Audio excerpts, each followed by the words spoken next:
I found him with a tiny black-rimmed hole in his left temple, sitting, still slowly rocking, in his bentwood chair.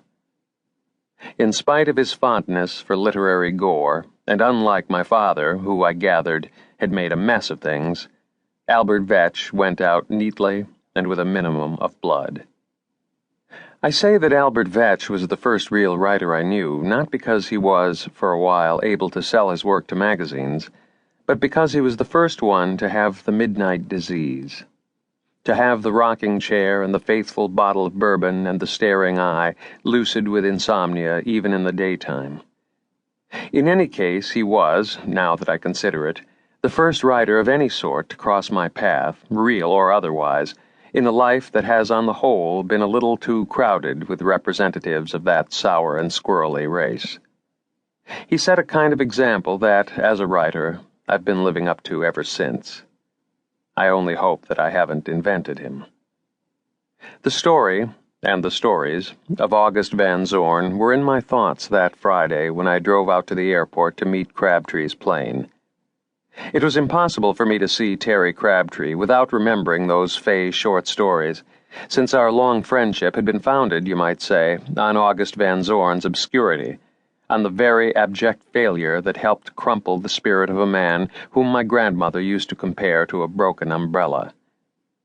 Our friendship had itself, after 20 years, come to resemble one of the towns in a Van Zorn story, a structure erected, all unknowingly, on a very thin membrane of reality, beneath which lay an enormous slumbering thing with one yellow eye already half open and peering right up at us.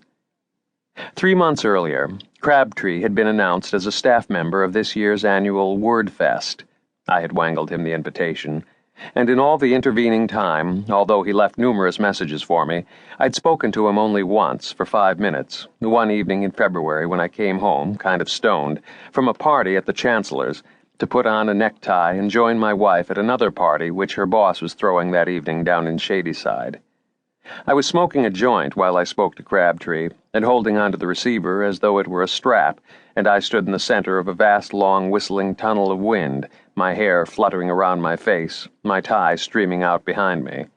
Although I had the vague impression that my oldest friend was speaking to me in tones of anger and remonstrance, his words just blew by me, like curling scraps of excelsior and fish wrap, and I waved at them as they passed.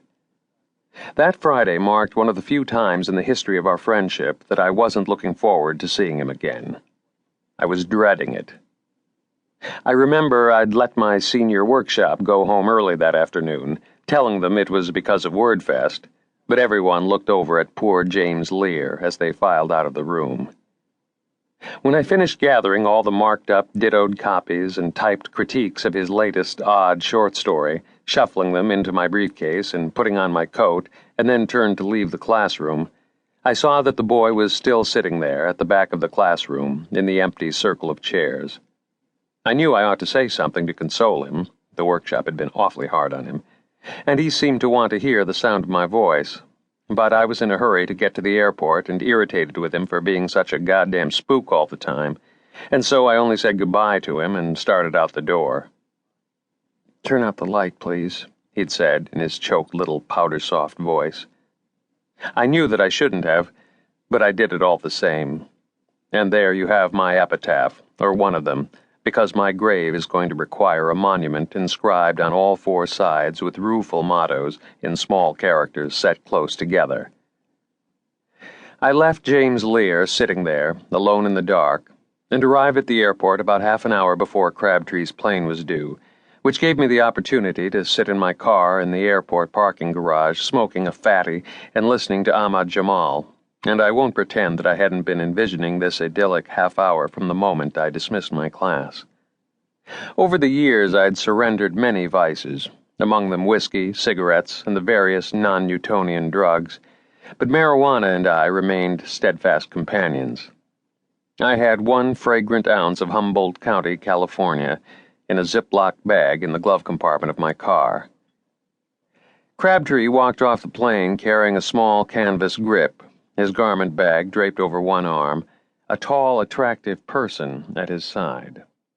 This person had long black curls, wore a